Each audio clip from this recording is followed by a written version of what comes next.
Tech Sounds presenta Con su permiso.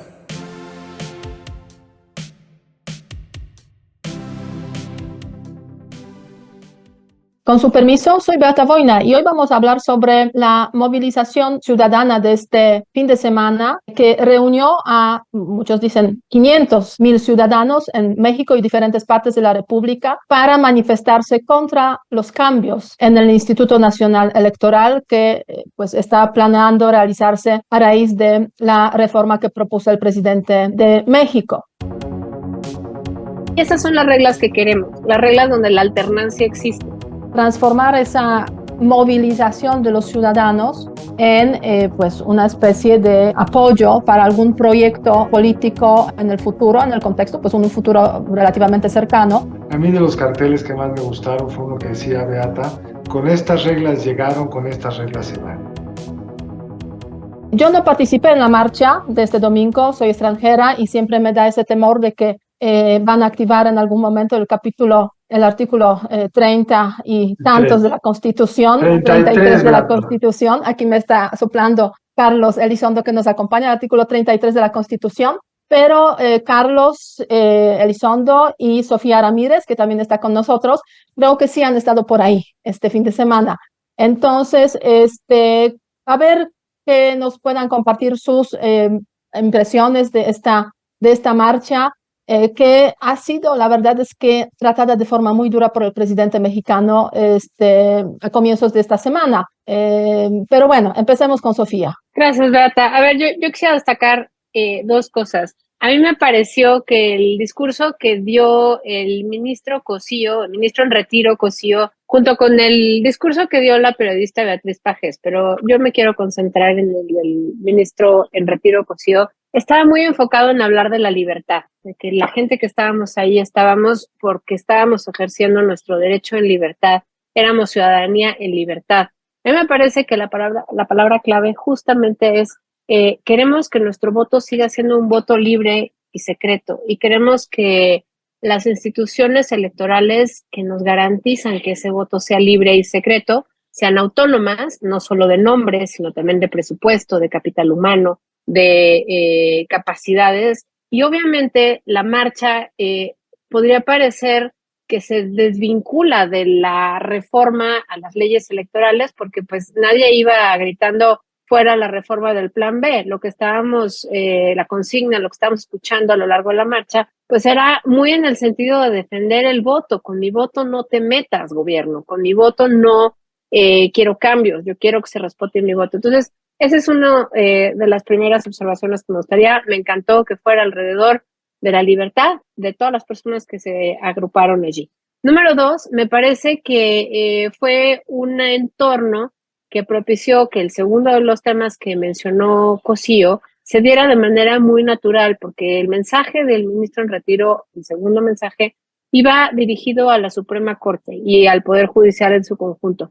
Porque justamente no solo quienes asistimos a la marcha hemos estado en los embates del presidente de manera reciente, sino también justamente el Poder Judicial, en concreto los ministros y ministras de la Suprema Corte. ¿Por qué son relevantes? Pues porque ya el Poder Legislativo, a través de las mayorías del gobierno, aprobó este plan B de reformas electorales. ¿Por qué digo plan B? Porque el plan A era hacer una reforma constitucional para la cual no había las suficientes mayorías en términos de reforma constitucional, que son mayorías calificadas, pero sí había mayorías simples para hacer este plan B realidad, que entre otras cosas, pues modificaba la ley de comunicación social, digamos, la posibilidad de que los funcionarios públicos aparecieran haciendo propaganda en lo que ahora todavía no, bueno, ya no, ya entró, porque ya está publicado, en digamos, espacios de manera desproporcionada respecto a otros actores políticos que no son funcionarios públicos, pero esa parte, digamos, ya había estado votada en un inicio, esa ya no era tema. Este fin de semana la defensa era un poco más en el sentido amplio de hablar de que con el voto de los mexicanos y las mexicanas no había que meterse y eso obviamente implicaba garantizar los recursos específicos que necesita el Instituto Nacional Electoral y los órganos electorales locales para poder garantizar que las elecciones pues sean de ciudadanos y ciudadanas que cuentan los votos, que reciben los votos, pero obviamente eso implica capacidades implica capacitación, implica despliegue, implica materiales. Y bueno, la última idea rápidamente es, yo creo que cada democracia necesita elementos distintos. Tú nos contarás en otra ocasión ahorita, Beata, sobre qué necesita una democracia europea, qué necesita una democracia post-bloque soviético, qué necesita una democracia en otros lares. En el caso mexicano, la democracia mexicana necesita muchísima certeza de pesos y contrapesos, pero también certeza, digamos, en el procedimiento, que no nos van a hacer fraude, porque nos hicieron fraude muchas veces en distintos momentos del proceso de conteo de votos, y por eso tenemos un PREP, un programa de resultados electorales preliminares, un conteo rápido. Por eso las elecciones, el conteo final, digamos, se hace 3 días después. Necesitamos estos mecanismos de que de verdad lo que nos están diciendo que está pasando es lo que va a acabar resultando ser en el resultado final. Y yo creo que en ese sentido, el quitar estos mecanismos de certeza de manera artificiosa con una reforma de un plumazo, pues obviamente sí merma muchísimo la confianza en esas instituciones electorales y en las elecciones mismas. Carlos, ¿tú cómo lo has visto? De hecho, pues la marcha fue convocada y participaron pues diferentes grupos, partidos, movimientos, con ese llamado general, o sea, al INE no se toca precisamente para tener esas garantías que ha tenido durante los últimos años, décadas, podríamos decir, la democracia mexicana, que es la seguridad de las elecciones. Así es, Beata, yo estuve ahí, estuve en la plancha del Zócalo. Lo primero que quiero decir es que fue muy emocionante.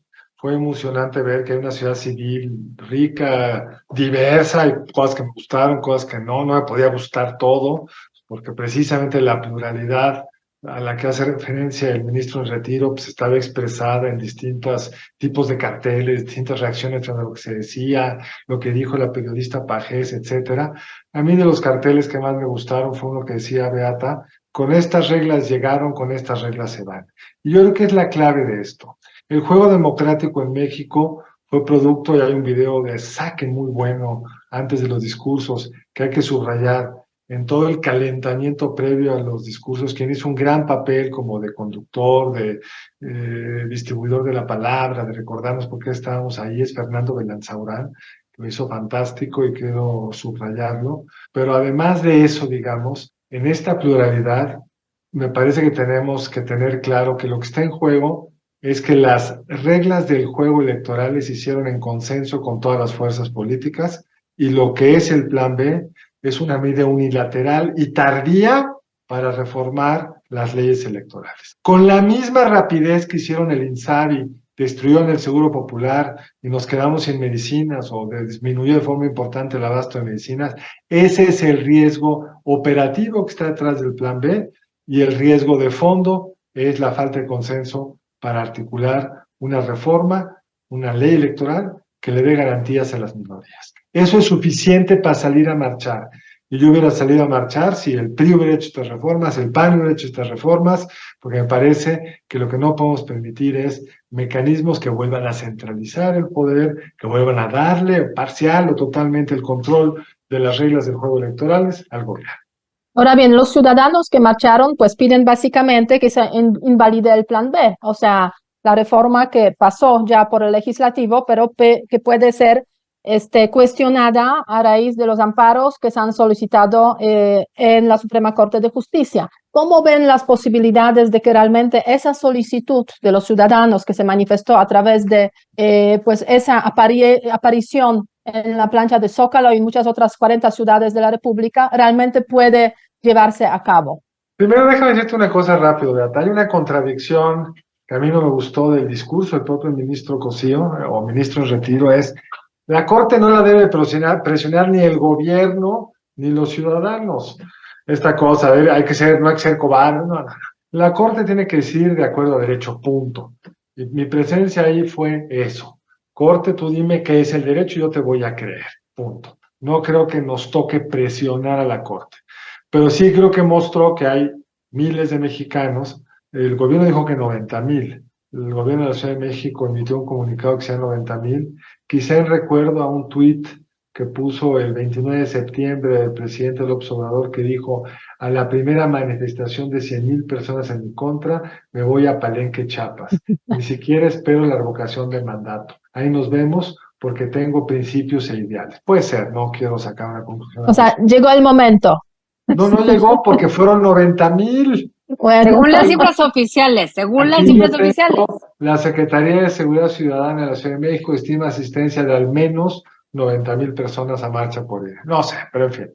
Más allá de esta guerra de cifras, yo creo que muchos de los que estuvimos ahí fuimos porque creemos que debemos de resolver nuestros conflictos con base en las leyes vigentes, y la Constitución mexicana está llena de detalles. Se construyó así la reforma electoral por la desconfianza de las minorías, que alguna vez llegara alguien y sin buscar los 2/3 partes necesarias para reformar la Constitución, hiciera una mayoría simple, lo sacara rápido y cambiara las reglas del juego. Ahora, la Corte tiene distintos mecanismos para resolver esto, no voy a irme a todos los detalles, quiero decir el más importante, que es lo que ya sucedió por parte del ministro Pérez Dayán respecto a las 2 leyes que ya se aprobaron. Estas leyes fueron suspendidas para la elección de Coahuila y del Estado de México, con el siguiente principio que es el fundamental, Beata Sofía, a mi entender, que es: si la Corte está para proteger derechos y si analizar una ley toma tiempo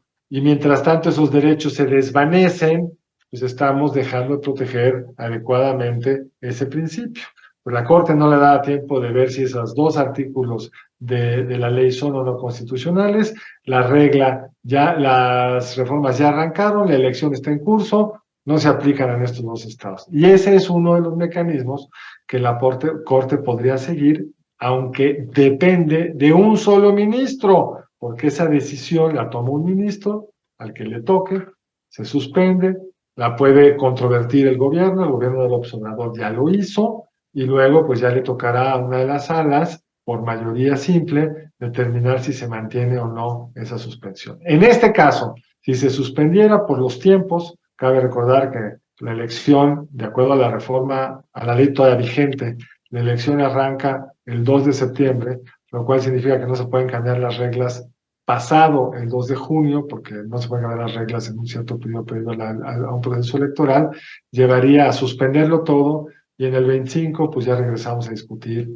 qué leyes electorales podemos tener, y idealmente con consenso. o sea, hay cierta, se puede decir, ventana aquí de unos 3, 4 meses. Es la primera meses. ventana. Exactamente, que hay que prestar mucha atención a ver cómo va a ser, digamos, la decisión o los trabajos de la Corte, que vive sus propios problemas, también recordémoslo, al margen de todo, para ver realmente si se aplica o no se aplica, pues ese plan B. Ahora bien, Sofía, hemos visto, o sea, a raíz de esa concentración de los ciudadanos, la verdad me da la sensación que es por primera vez que el presidente mexicano da ciertas cifras, ¿no? O sea, obviamente he hablado de 90 o al menos 90,000 concentrados aquí en la plancha del Zócalo, pero también el presidente habló de 25 millones de ciudadanos. 25 millones de ciudadanos que están básicamente con lo que él llama los conservadores, y que hay que tomar en consideración también a estas personas. Eso lo mencionó el lunes por la mañana en su conferencia de prensa, respondiendo básicamente a las preguntas relativas a esta manifestación. ¿Cómo tú has visto, Sofía, ese involucramiento, digamos, de los ciudadanos en esa manifestación? Porque ha sido la Ciudad de México como la mayor concentración, pero aparte de eso, pues diferentes partes de la República, donde pues la presencia quizás de esa idea de que no al cambio en el INE, pues no es no ha permeado tanto. Mira, creo que la referencia a los 25 millones se debe justamente a quienes están, digamos, dispuestos a votar por una alternancia o no. Creo que tienes razón en el sentido de decir, bueno, pues ya por lo menos estamos empezando a hacer cuentas, que eso es lo que hacen prácticamente todos los partidos políticos cada vez que hay elecciones. ¿En dónde le invierten? Para ver cuántos votos ganan, y ahí es donde le invierten en campaña. Decía Carlos hace unos días en otro espacio que las campañas importan y un montón. Entonces yo, un poco retomando y tomando prestada esa idea de Carlos, creo que el empezar a hacer cálculos de cuántos votos tengo y cuántos votos me sobran menos el número que pensaste, habla justamente de que ya estamos en una lógica electoral, sin duda. O sea, eso en primer término. En segundo término, Beata, creo que hay que recordarle a quienes nos escuchan pues, ¿de qué se trata el proceso electoral del 24? No solo es la presidencia de la República. Hoy día tenemos 22 estados gobernados por la coalición de Morena y aliados, tenemos 25 legislaturas locales con una mayoría por parte de Morena y sus aliados, y por lo tanto, lo que está en juego en el 24 es más bien la supervivencia de la oposición. Son 9 gubernaturas, de las cuales 5, digamos, son de Morena y es probable que repitan algunas de ellas. Hay una del partido PES, que ya no existe, digamos que contabilizaríamos dentro del grupo de aliados del partido hegemónico, digamos, de Morena, y tenemos a 2 del PAN. Se me está olvidando la de Movimiento Ciudadano de Jalisco, pero creo que de esa dimensión estamos hablando. 9 gubernaturas, un presidente de la República, 500 diputados, 128 senadores, y pues la verdad es que también hay 32 de 30, más bien hay 30 de 32 congresos locales que están en proceso de pues modificar su composición, más los 30 estados con presidentes municipales. Va a ser una elección enorme, y yo sé que cada vez que tenemos elecciones decimos la más grande de la historia, pero esa es un poco la lógica de que haya elecciones todas agrupadas para que no estemos en elecciones un año sí y otro también de manera tan considerable. Ese era el espíritu de la reforma del 14. La otra cosa que mencionabas hace un rato es la certeza jurídica. No hay ningún juego, ni de mesa, ni de comercio, ni de electoral, que pueda cambiar las reglas a la mitad del camino. Y eso es un poco lo que decían hace un ratito cuando decían, con estas reglas llegaron, con estas reglas se van. Creo que ahí lo que estamos viendo es justamente una narrativa donde por un lado dicen, me hicieron fraude en 2006, por eso el INE no es confiable, obtuve el registro en 2014 a pesar del INE.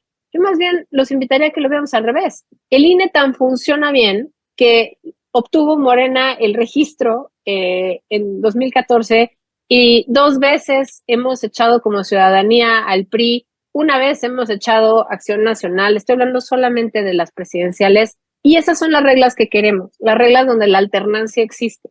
En 23 años ya cambiamos 4 veces o 3 veces de gobierno, digamos, de partido en el poder, y ese es un punto que me parece que está queriéndose tergiversar desde la narrativa del gobierno. Están queriendo decir, esas reglas nos impidieron llegar antes, cuando justamente esas reglas fueron creadas para que no hubiera otro 1988, que es esta famosísima anécdota donde se cae el sistema, y digo literal, se cae porque pues está muy chistoso que se cayó solito, y entonces quien iba adelante en el conteo de votos era Cuauhtémoc Cárdenas por la izquierda con el Frente Democrático Nacional, que era este aglutinamiento de partidos de izquierda. Entonces suena sumamente extraño que el INE, como lo conocemos hoy, es producto justamente de esta transición democrática donde todos los mecanismos de certeza, insisto, preliminares, del conteo rápido, del PREP y demás, están hechos para que confiemos en las elecciones, y son justamente esos mecanismos los que están queriendo eliminar, digamos, en esta vuelta del plan B, porque entonces pareciera que lo que, otra vez citando a Cosío, se está, digamos, priorizando es un proyecto político, este proyecto político denominado la Cuarta Transformación, y no nuestro sistema electoral que permite que ese proyecto político, si lo votamos mayoritariamente y queremos que como país se quede otros 2 sexenios, así sea, pero que sea con las reglas correctas. Esas reglas que le permitieron a este proyecto llegar y esas reglas que nos han permitido, insisto, sacar de la presidencia al PRI en 2000 y en 2018 y al PAN en 2012. Yo creo que ese es el fondo del asunto. Y cuando quienes nos escuchen se pregunten si el plan B está bien o mal y realmente a todo el mundo nos consuene decir es que hay que gastar menos, sí, pero ojo, hay que gastar de manera más eficiente. Necesitamos más democracia, no menos democracia. Y si tenemos tantas dudas de los resultados electorales es justamente porque nuestra historia nos ha hecho tan dudosos de que las instituciones funcionan a pie juntillas. Entonces yo quisiera dejar eso por allí. Yo creo que hoy no tenemos dudas de los resultados electorales. Y eso es la virtud de las reglas que hoy tenemos. Si las cambiamos, podemos regresar al mundo de la incertidumbre. ¿Por qué no tenemos dudas? Porque se invirtió dinero en construir una burocracia que genera una serie de acciones muy bien hechas, y entonces se instalan las casillas, se cuentan los votos, se cumple más o menos con la ley de cuánto dinero se gasta, etcétera, etcétera, etcétera, etcétera. Y lo que está en juego es que si quitas eso, podremos regresar al mundo de la incertidumbre electoral. Y el tema del dinero Tiene razón, Sofía, claro que todos queremos austeridad.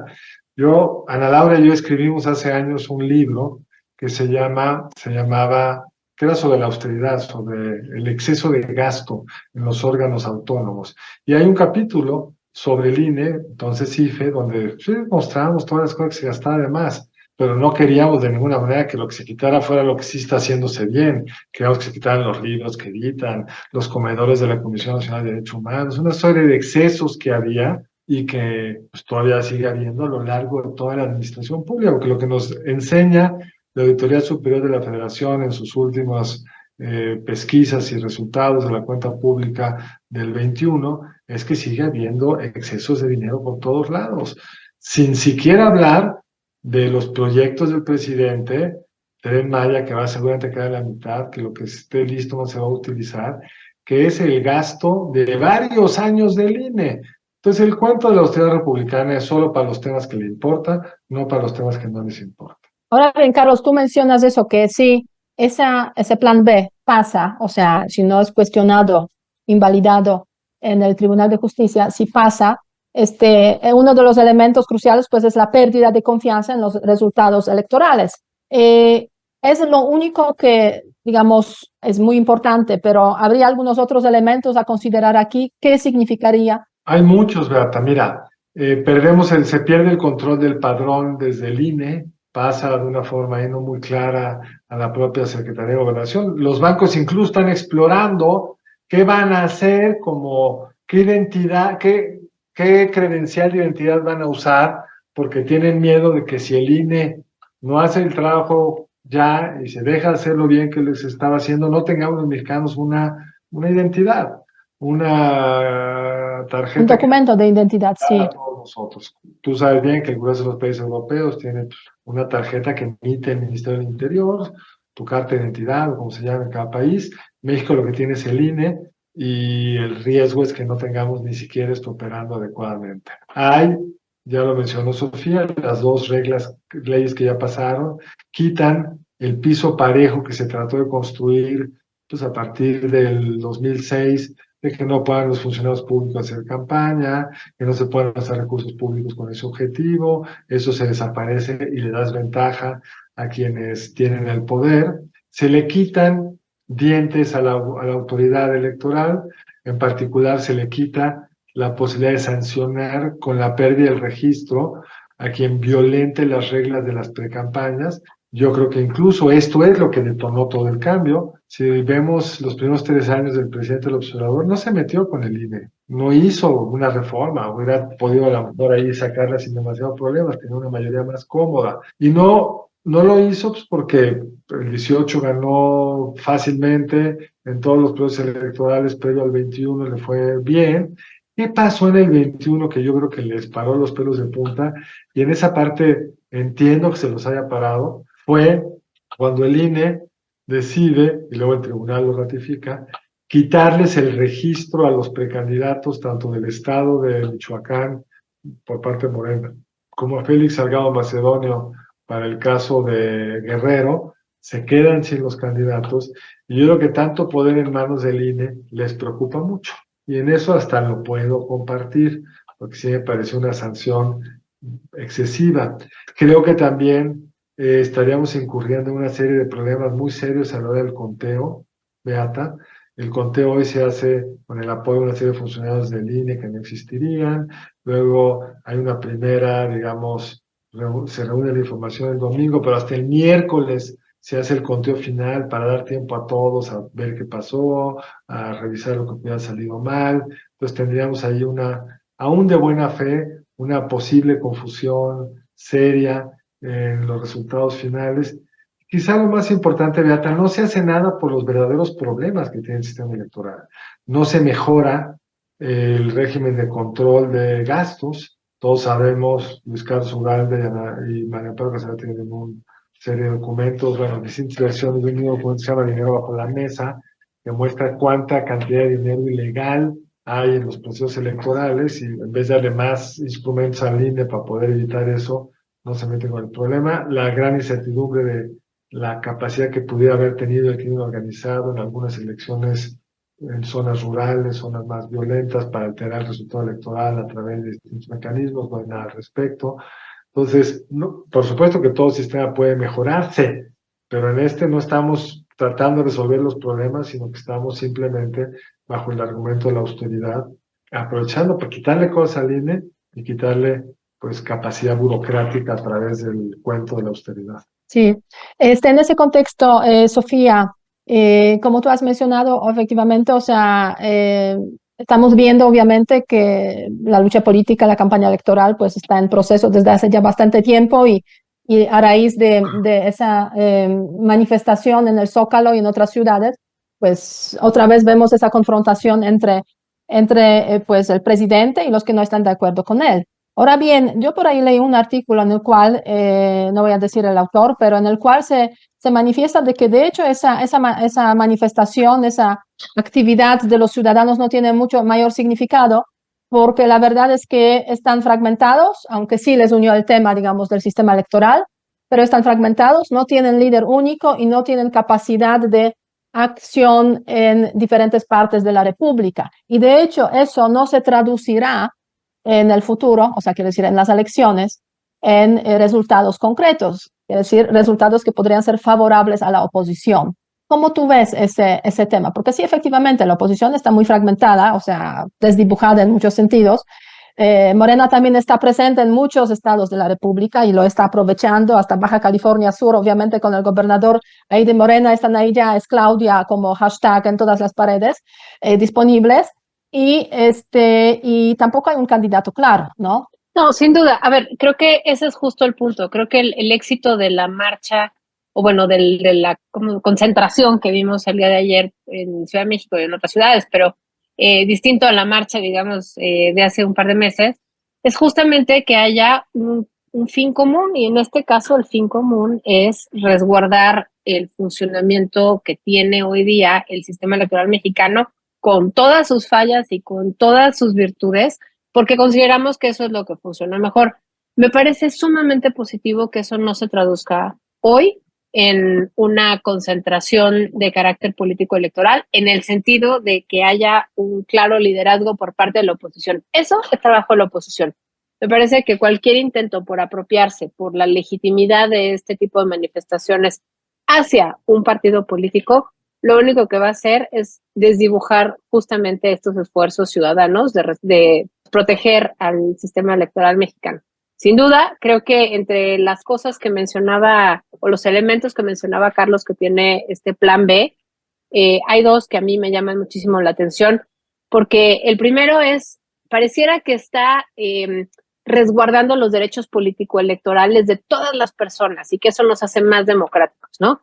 Ese es un tono que se repite varias veces en este plan B. Es un tono donde pareciera que lo que se quiere hacer es que haya más derechos para más personas, pero en la práctica, dado la mala gestión o el uso faccioso, digamos, de las reglas electorales, que eso también ocurre en todas las democracias, vemos elementos muy importantes como el de que no haya mecanismos que permitan tener reglas electorales que dejen de la competencia a quien viole esas reglas electorales. Entonces, si tú dejas sin ningún mecanismo de suspensión de estos derechos o prerrogativas político-electorales para quien sea, por ejemplo, un agresor sexual o un agresor, digamos, que haya sido sancionado en materia de violencia política contra las mujeres en razón de género, pues estás abriéndole la puerta a que ese tipo de política sea la que regrese y la que prevalezca.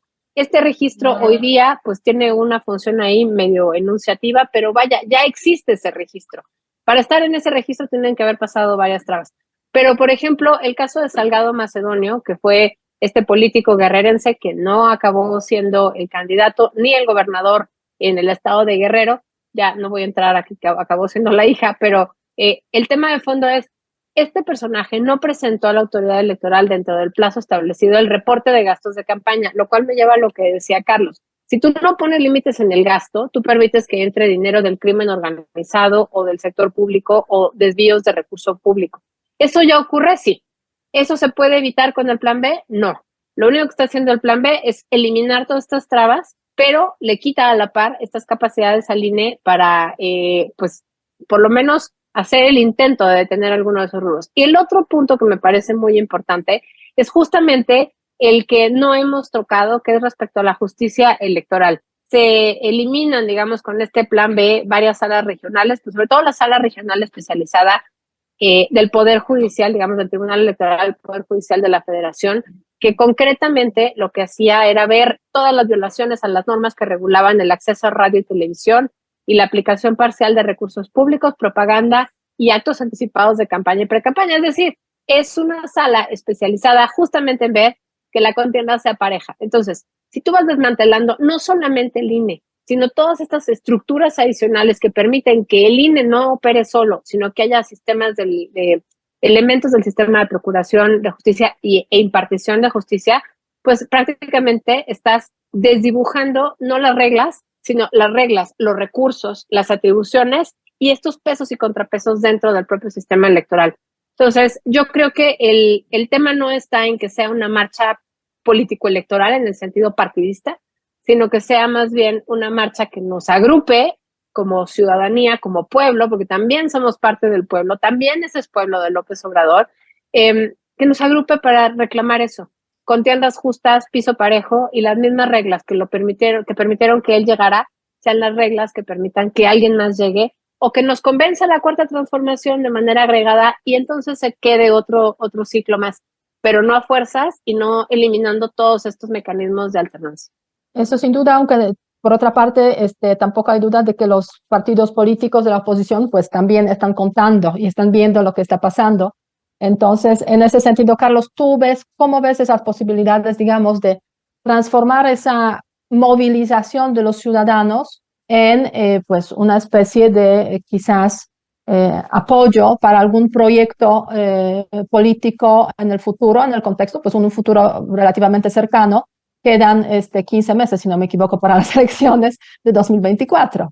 Mira, esa es la pregunta, Beata. Lo que vimos ayer fue una movilización de una serie de organismos de la sociedad civil que hicieron un gran esfuerzo, no necesariamente lo cumplieron plenamente, para no hacer de esto una marcha antipartidista, anti-AMLO o pro ciertos partidos, pero en la política pues, se cruzan siempre demandas, pero fundamentalmente pues no tuvimos oradores que fueran líderes de partido o precandidatos de algo, que va a ser una gran diferencia, supongo, con lo que veremos el 18 de marzo en la marcha o la concentración que harán en torno a la celebración, el aniversario de la explosión petrolera, que si se parece a la que hizo el observador después de la marcha en noviembre, pues veremos a las corcholatas, veremos al presidente, será una cosa claramente partidista. Esta, pues, Sí. es fundamentalmente una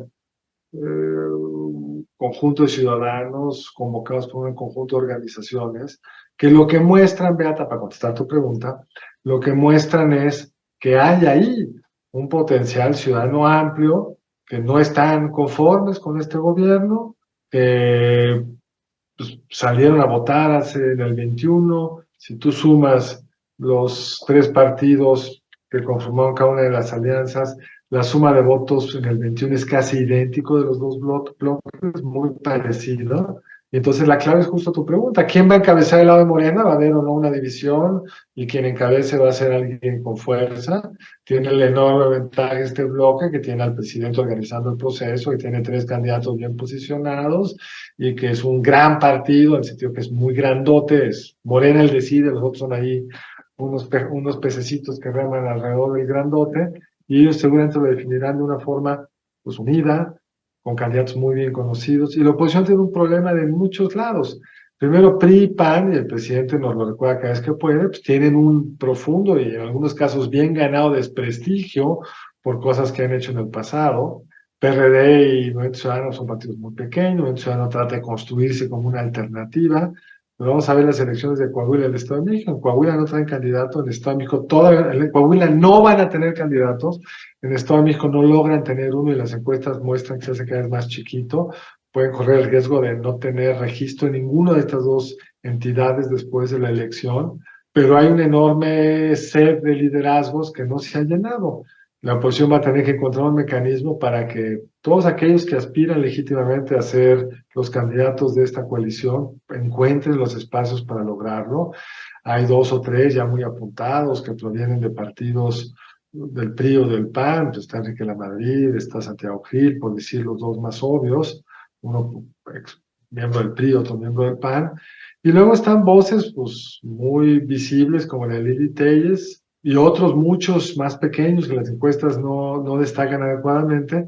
Y el reto es cómo organiza la oposición un proceso que le permita a los que quieren participar hacerlo, a los ciudadanos empezarlos a conocer y por algún mecanismo democrático seleccionar al que tiene más apoyo. Ese es el gran reto. Si lo logran, habrá una contienda competitiva. Si no lo logran, va a ser mucho más complicado. Sí, así es, efectivamente. Antes de que terminemos, y les daré un minuto para las conclusiones, recordar solamente que en Twitter estamos aquí en CIS Sociales Tech, la Escuela de Ciencias Sociales del Tecnológico, para que nos sigan, comenten. Y también hay un nuevo blog que tiene la Escuela de Gobierno y Transformación Política, blog.egobiernoitp.tec.mx, para que también lo revisen y nos sigan en este blog. Y ya para cerrar, Sofía, 2 palabras, y Carlos después. 2 palabras de la marcha. Me parece que es un ejercicio ciudadano. Me gusta que haya pueblo comprometido y libre. Yo regreso al tema de la libertad. Es muy importante que ejerzamos nuestra democracia en libertad. Y yo regresaría ahí porque inevitablemente la militarización de la seguridad pública, la eliminación de los programas de atención, digamos, a la salud, la disminución de esquemas que permitían que más mujeres regresaran al empleo remunerado y no quedaran en casa cuidando solamente como único destino a sus hijos y a sus enfermos y adultos mayores. Me parece que eso merma la libertad. Entonces, a mí me gustaría que regresáramos allí, a la libertad que nos otorga pues el vivir con cierta capacidad de sostenernos como hogares, de transitar en la vía pública sin miedo. Yo creo que hacia allá tendríamos que ir como proyecto de país, con independencia de quién sea el líder de ese proyecto. Carlos. ¿Pero no quieres decirnos algo de tu vida futura, Sofía? También, pero no quería yo hacer el spoiler. Yo quiero agradecerles muchísimo a ustedes por el espacio, por estos 3 episodios de podcast. Han sido una experiencia maravillosa. Lamentablemente no me va a ser posible seguir acompañándoles de manera semanal.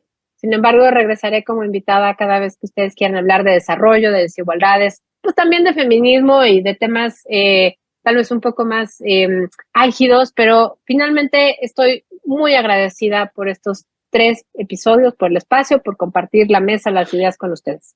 Y yo solo quiero hablar de la marcha de Sofía. Te vamos a extrañar. Qué lástima que pues, tu vida profesional te llevó a no poder continuar con esta dinámica, pero aquí estará tu casa abierta para futuras intervenciones. Y a ustedes que nos acompañaron, pues muchas gracias por estar con nosotros. Así es, efectivamente, y cierro repitiendo que hay un nuevo blog de la escuela, repitiendo la dirección, blog.egobiernoitp.tec.mx, para que nos sigan y obviamente comenten, y hasta la próxima. Muchas gracias. Si quieres conocer más sobre el comercio y los negocios, te invitamos a escuchar Territorio Negocios. La experiencia del cliente o del usuario es cada vez más importante. El podcast en el que hablamos sobre las nuevas tendencias de innovación, emprendimiento, finanzas y liderazgo en México y en el mundo. Escúchalo en Spotify, Apple Podcast y Google Podcast. Muchas gracias al equipo del Tecnológico de Monterrey y de Tech Sounds. Productora ejecutiva, Lisbeth Siller.